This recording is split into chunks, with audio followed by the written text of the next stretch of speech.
They track everything you do in real time once you come to the site and you leave it. And again, I'll show viewers a document cam shot of this. U.S. Patent and Trademark Office, it's patent number 20110231240. And of course, there's a patent number and a press release put out by Google in 2005 admitting they're listening to you with the onboard microphone on your computer, and that a computer is logging everything you say and then putting it into a psychological algorithm package. They even say if a dog barks in the background, they'll then have dog food ads pop up. And I told people this 6 years ago, even though we had the press release and the patent on Google, and people didn't want to believe it. This because, oh, it's impossible. That's Big Brother. Now they just throw it in your face. So there is the patent. We also have the Sydney Morning Herald breaking all of that down. So I thought that we would just go over that for you this evening. Next little tidbit. Today, I was looking at drudgereport.com, and I saw an article that had just come out of CBS News that Starbucks wants to help you. They're going to pressure, in trendy pressure, just like the other stores say, hey, you want to give money to this charity or that charity, and it turns out the store's keeping generally about 75% of the money. Just like United Way got caught keeping, along with Red Cross, billions of dollars, it was several billion, of 9/11 first responder donations and giving it to gun control groups, anti-family groups. As soon as I saw the name of this group, I called Paul Watson and I said, I remember seeing this group connected to trying to get Obama elected, to socialism, to gun control.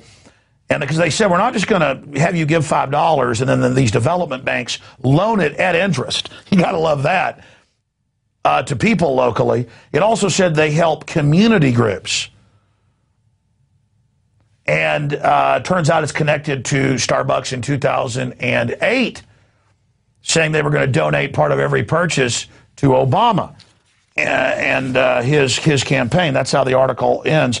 The company also offered free coffee to those who offered to pledge their allegiance to Obama's creepy National Civilian Security Force proposal, with the kids in red uniforms dancing around like going, huh, we're taking over, huh, I'm fierce, socialism. And so now when the trendies go in, they'll have the trendy behind the counter go, you got your tall, which is a small, want to give $5 to help small business? How about you cut taxes? How about you cut taxes? Seriously. They're in there laughing, making me laugh. No, it's sad, actually. Sure, I'll do one for people. It's trendy. Would you like to give $5 for small businesses, give them jobs? And if you're like, no, I just want whatever you're putting in this coffee that's so creepy. I'm like, oh, you're not trendy. All right, there you go. I'm sorry. All right, it's not that funny. It's actually sad. And then you give the money, and they're going to give it to gun-grabbing groups and national service groups with youth in red jackets and khaki pants going, brigade, force, socialism, get your guns.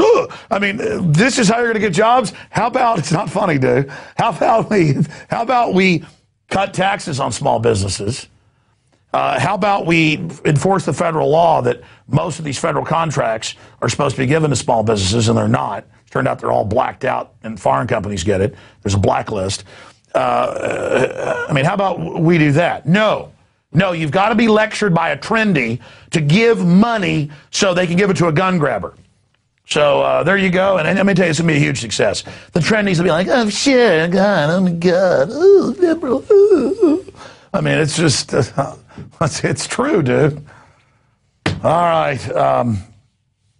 Got his Christian Science Monitor. Starbucks to customers, donate $5, create jobs. I mean, why don't you just go give a small business $5? This is the biggest load of horse crap I have ever seen in my life. I mean, Starbucks ruining all these local communities, coming in, selling their overpriced, trendy crap, and now they're going to lecture you and demand $5 to give it to Sovietization groups. I tell you, Wall Street's behind the communist and socialist folks. They love taking the money through government, paying it corporate welfare to themselves. That's it. I've told people at the office, and they really do it, don't buy Starbucks coffee and bring it in. Don't. I've told family, please don't buy it. Yeah, it's strong. It'll wake you up. It'll wake the dead up and then make you wish you were dead a couple hours later. But I'm here to tell you, no more Starbucks. I'm boycotting you, the NFL, all of it. I've had enough. Now, let's continue here. And the TSA. You're like Big Brother giving me stuff to say in there. Dude's the master controller. He's actually Colonel Ziegler. All right, and the Vatican assassin commander. All right, continuing. All right, now I'm screwing around too much. Let's get serious here. Guys, stop it. ESPN. No, first I got to get to Gibson wood. Oh, yeah, here it is. Gibson, the feds have now demanded they hand over the rest of their wood, even though India admits it was legally bought and is not in short supply or endangered. But they don't care if polar bears have gone from 10,000 to 50,000. They say they're endangered as they, invade Canada. That's the same thing here. They just want to harass an American-made company that's non-union, and that's the end of it. So feds demand 25 more bundles of Indian wood from Gibson Guitars. We're going to get the CEO back on the show here. Now, let's get to our next little tidbit here. Speaking of guitars, it's Hank Williams Jr., everybody's favorite hillbilly. And I guess a country boy can't survive when he went on Fox and Friends a few days ago, and the media said that he called Obama Hitler. So I watched the whole thing, and Rob watched it, and I said, what do you think, Rob? And Rob said, no, he was saying the whole government stinks. He said, I don't like any of the Republicans. He was asked, he said, I won't vote for any of them in the full clip. He said, 89% of Americans in USA Today want to abolish Congress. Well, how about abolish the crooks that are in there? I've seen polls of 91%. Only 9% actually approve of Congress. So it's worse than Hank's saying. And he says that it should be polar opposites, Netanyahu and Hitler, in his view, to have the Republicans and Democrats meeting. He doesn't like the socialist health care takeover that's admittedly bankrupting people and increasing health care prices. And for stating his political views, he's fired from 20 years of introducing Monday Night Football. And again, the real reason was not going after Obama, but going after the whole system and saying people are fed up and angry. They want to send a chilling effect. You get up and speak out against the government, you're going to lose your job, whether it's the Dixie Chicks against war or a good old boy that doesn't like the Congress and doesn't like Obama. The message is you sit down and shut up or you're going to lose your job. And I don't like the fact that Hank Williams III came out and said his dad wasn't smart enough. In fact, let me give you the exact quote here. I've got it here in my stack somewhere. He came out and said, my dad should not talk politics. He told CMZ, he said, most musicians are not worthy. Everybody's worthy of speaking out and saying what they believe. He said only Jello Biafra is Pope powerful enough to be able for us to speak. So, I think you should stick up for your daddy, Hank III. You look just like your granddaddy and got some good music. I think you guys ought to get back together and stop fighting with each other. And you should be friends with Shooter as well. But that's all a side issue. Little inside baseball. The point is, let's go to the heresy, the blasphemy of Hank Williams Jr. This is the rest of the story. He said the whole political system's shot. That's what he's being punished for. An easy question. Who do you like in the GOP race? Nobody. You remember the golf game they had, ladies and gentlemen? Yeah. Remember the golf game? Boehner. That was one of the biggest political mistakes ever. Why? It'd be like Hitler playing golf with Netanyahu, okay? Okay. Not hardly. Look at USA Today poll. 89% said Congress should be completely replaced. Mm-hmm. I agree with them. The health care bill left, it's not going to fly either. So he doesn't like any of the Republicans, and he said even more. You can watch the whole interview on YouTube. He said 89% of Americans say replace everybody in Congress. So I guess he actually got that right. My memory was he was saying abolish Congress. And he went on to say that these two people should be polar opposites and not like each other. We're not supposed to have the political process where it's two parties acting in concert like two wings on the same bird. No teleprompter, folks, so there's going to be little foibles and mistakes. Now, I want to go to this very informative and interesting man on the street interview that Darren McBreen did down at the city council with some people. And then he's going to be down there Thursday covering the Occupy Wall Street events in Austin. I'm going to be in Dallas Friday night, Saturday in Houston, Sunday in San Antonio. for our Occupy the Federal Reserve. And Rob Jacobson, our reporter, has been sent to New York. We got correspondents everywhere, thanks to your support, up there covering really the epicenter of this. But we're really trying to gauge who the Occupy Wall Street people really are versus who the media says they are. Because the media says they're our saviors, the communists, who want to redistribute the wealth to offshore bankers with a tax on the middle class.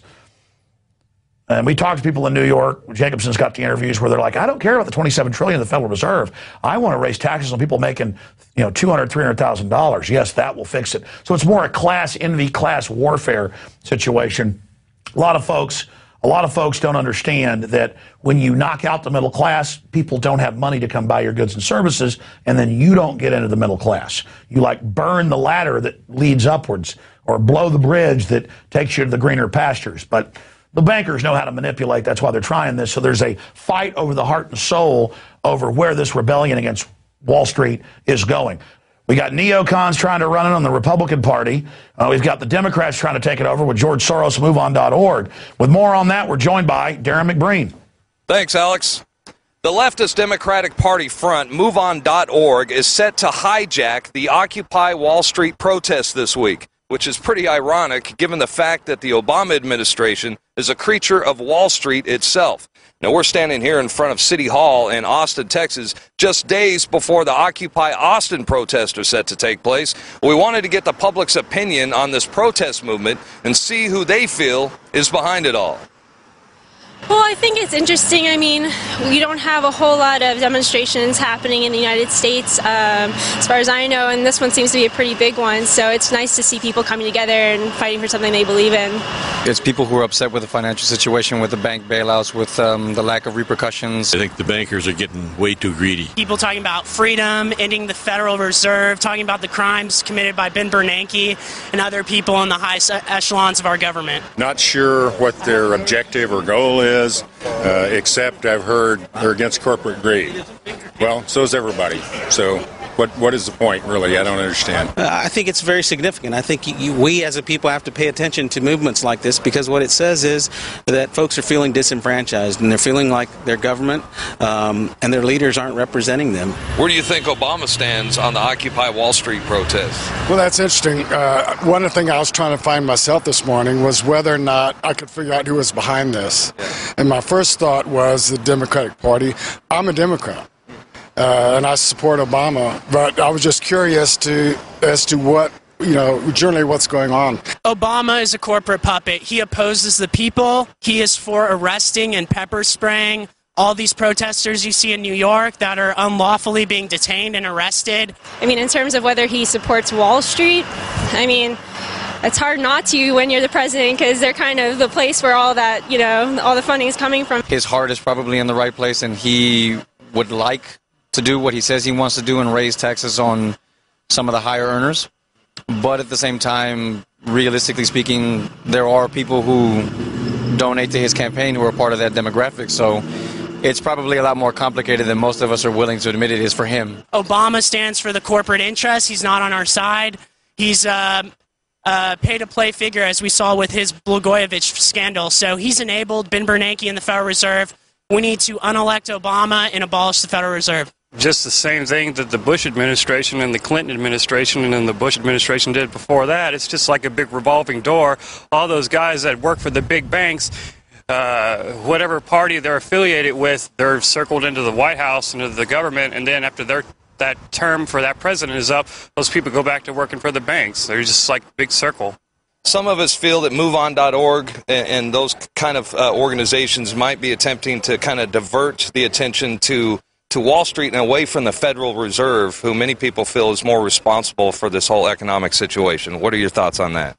I could certainly see that being a possibility. I think there's responsibility to bear all the way around. The folks that control Wall Street are some of the most influential folks in terms of the federal government, and vice versa. The federal government is probably the most influential force in terms of what happens at Wall Street.